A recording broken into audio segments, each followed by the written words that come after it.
नमस्कार, मैं हूं नीरज कुमार और आप देख रहे हैं माय मीडिया न्यूज। वक्त हो गया है आज के ताज़ा खबरों का। मध्य प्रदेश की लाडली बहना के लिए बड़ी खबर है, जहां आज मुख्यमंत्री डॉक्टर मोहन यादव योजना के लाभार्थी 1,27,00,000 महिलाओं के खाते में 21वीं किस्त ट्रांसफर करेंगे। बता दें कि वर्ष 2023 में तत्कालीन मुख्यमंत्री शिवराज सिंह चौहान के कार्यकाल में लाडली बहना योजना की शुरुआत की गई थी। उस समय योजना की राशि 1,000 प्रति माह दी जाती थी, जिसे बाद में 1,250 कर दिया गया है। बिहार के सीएम नीतीश कुमार की प्रगति यात्रा आज नवादा पहुंचेगी। इस दौरान सीएम नीतीश कुमार जिले को एक साथ करोड़ों रुपए की कई परियोजनाओं की सौगात देंगे। प्रधानमंत्री नरेंद्र मोदी आज से 12 फरवरी तक फ्रांस की यात्रा पर रहेंगे। इस दौरान वे फ्रांस द्वारा आयोजित आर्टिफिशियल इंटेलिजेंस शिखर सम्मेलन में भाग लेंगे। प्रधानमंत्री को इस सम्मेलन में फ्रांस के राष्ट्रपति इमैनुअल मैक्रोन के आमंत्रण पर बुलाया गया है और वे इस शिखर सम्मेलन की सह अध्यक्षता भी करेंगे। कोलकाता में तीसरा अंतर्राष्ट्रीय फिल्म महोत्सव आज से शुरू हो रहा है, जो 16 फरवरी तक चलेगा। इस फिल्म महोत्सव में 14 देशों की 25 फिल्में दिखाई जाएगी। राष्ट्रपति द्रौपदी मुर्मू आज प्रयागराज में चल रहे महाकुंभ के त्रिवेणी संगम में आस्था की डुबकी लगाएंगी। वहीं आस्था की डुबकी लगाने के बाद वे अक्षय वट का दर्शन और पूजन करेंगी। सनातन संस्कृति में अक्षय वट को अमरता का प्रतीक माना जाता है। बता दें कि देश के पहले राष्ट्रपति डॉक्टर राजेंद्र प्रसाद ने भी महाकुंभ मेला में पावन स्नान किया था। उसके बाद ये प्रथा टूटती सी चली गई थी। प्रधानमंत्री नरेंद्र मोदी आज परीक्षा पे चर्चा कार्यक्रम के तहत छात्रों से संवाद करेंगे। यह संवाद परीक्षा के तनाव को दूर करने और छात्रों को प्रेरित करने के लिए हर वर्ष आयोजित किया जाता है। छात्र इस दौरान परीक्षाओं से जुड़ी अपनी शंकाओं और समस्याओं पर प्रधानमंत्री से सवाल पूछ सकेंगे। लोकसभा में विपक्ष के नेता राहुल गांधी भी आज प्रयागराज महाकुंभ जा सकते हैं। इस दौरान वे संगम में पार्टी के अन्य नेताओं के साथ स्नान भी करेंगे। हालांकि पार्टी ने अभी तक इसकी आधिकारिक घोषणा नहीं की है। सुप्रीम कोर्ट दिल्ली में रहने वाले रोहिंग्या शरणार्थियों को सरकारी स्कूलों और अस्पतालों तक पहुंच प्रदान कराने से संबंधित एक याचिका पर आज सुनवाई करेगा। इस याचिका में केंद्र और दिल्ली सरकार से शरणार्थियों को विभिन्न सरकारी सुविधाएं उपलब्ध कराने का अनुरोध किया गया है। दोस्तों, आगे बढ़ने से पहले आपसे रिक्वेस्ट है कि अगर आपने अभी तक इस न्यूज़ को लाइक और कमेंट नहीं किया है तो प्लीज़ लाइक और कमेंट कर दीजिए, क्योंकि आपके लाइक और कमेंट का मैं कब से इंतजार कर रहा हूं। और जैसा कि आपको पता है, कमेंट करने वाले लोगों के नाम हम न्यूज़ के लास्ट में बताते हैं, इसलिए न्यूज़ को लास्ट तक जरूर देखिए। जम्मू कश्मीर में इंडियन आर्मी के लाइन ऑफ कंट्रोल पर घुसपैठ की कोशिश कर रहे 7 पाकिस्तानियों को ढेर कर दिया गया। इन घुसपैठियों में 2 से 3 पाकिस्तानी आर्मी के जवान भी शामिल थे।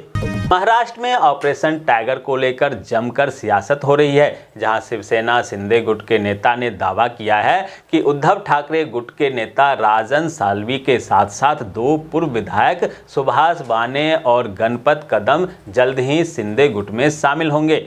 राजस्थान के मुख्यमंत्री भजनलाल शर्मा कोटा दौरे पर आए हैं, जहां उन्होंने धाकर समाज के 32वें अधिवेशन में दशहरा मैदान में आयोजित कार्यक्रम में भाग लिया। इस दौरान उन्होंने कांग्रेस पर निशाना साधते हुए कहा कि भाजपा सरकार मजदूर, किसान, युवा और महिलाओं का कल्याण कर रही है। इन सब के साथ अन्याय कांग्रेस के शासन में हुआ है।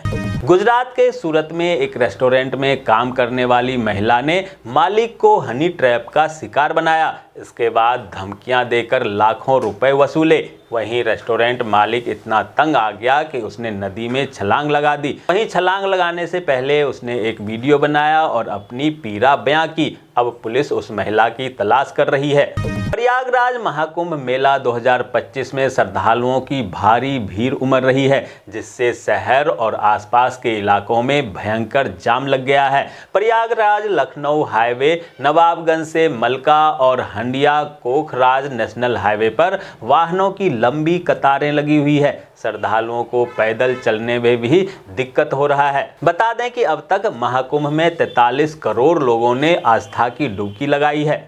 बिहार के राज्यपाल आरिफ मोहम्मद खान ने पटना में पत्रकारों के सवाल का जवाब देते हुए कहा कि कोई भी ऐसा काम जिससे यह चेतना बढ़े कि मैं इस कम्युनिटी में पैदा हुआ हूं, इस कास्ट में पैदा हुआ हूं, इससे आगे चलकर समाज में तनाव बढ़ते हैं। उन्होंने एक अन्य सवाल के जवाब में कहा कि मेरा जन्म एक मुस्लिम परिवार में हुआ और मेरी आस्था मुस्लिम परिवार में है, लेकिन सार्वजनिक जीवन में चाहे मैं सांसद हूं या मंत्री या राज्यपाल के रूप में मुझे भारत के नागरिक के रूप में देखा जाता है, किसी विशिष्ट समुदाय के सदस्य के रूप में नहीं। दिल्ली चुनाव परिणाम के बाद आम आदमी पार्टी ने नवनिर्वाचित विधायकों की बैठक बुलाई, जिसमें पार्टी की हार पर मंथन किया गया। यह बैठक केजरीवाल के आवास पर हुई। वहीं बैठक के बाद दिल्ली की निवर्तमान सीएम आतिशी ने कहा कि दिल्ली की हार पर समीक्षा की जा रही है। यह दिल्ली की जनता का जनादेश है, इसे हम स्वीकार करते हैं। हम दिल्ली की भलाई के लिए आगे भी काम करते रहेंगे। दिल्ली के विधानसभा चुनाव में आम आदमी पार्टी की हार पर पंजाब बीजेपी के महासचिव अनिल सरीन ने कहा कि दिल्ली की हार के बाद आपको पंजाब से भी बाहर कर दिया जाएगा। उन्होंने आगे कहा कि झूठ और धोखा ज्यादा दिनों तक नहीं टिकता।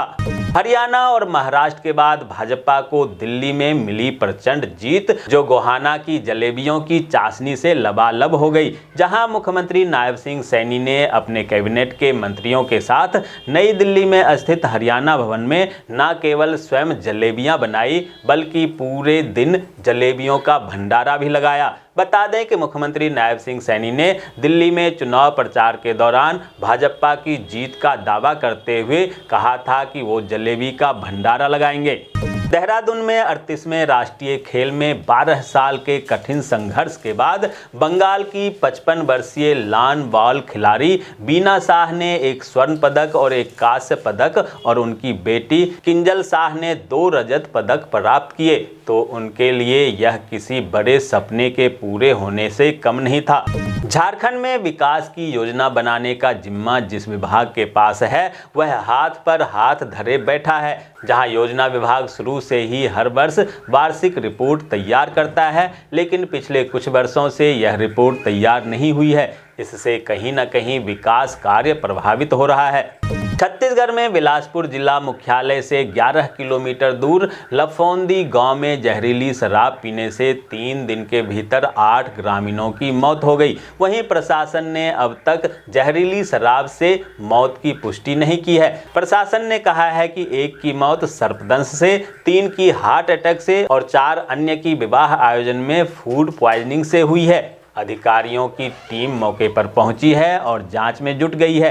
जानकारी के अनुसार 6 मृतकों का अंतिम संस्कार बिना पोस्टमार्टम के ही कर दिया गया। सलमान खान की रिपोर्ट। समाजवादी पार्टी के रामपुर से सांसद मौलाना मोहिबुल्लाह नदवी बीती रात रामपुर कैमरी नगर पंचायत के पूर्व नगर पंचायत अध्यक्ष सलीम अहमद के घर पहुंचे और कहा कि वो समाजवादी पार्टी के मजबूत पिलर हैं।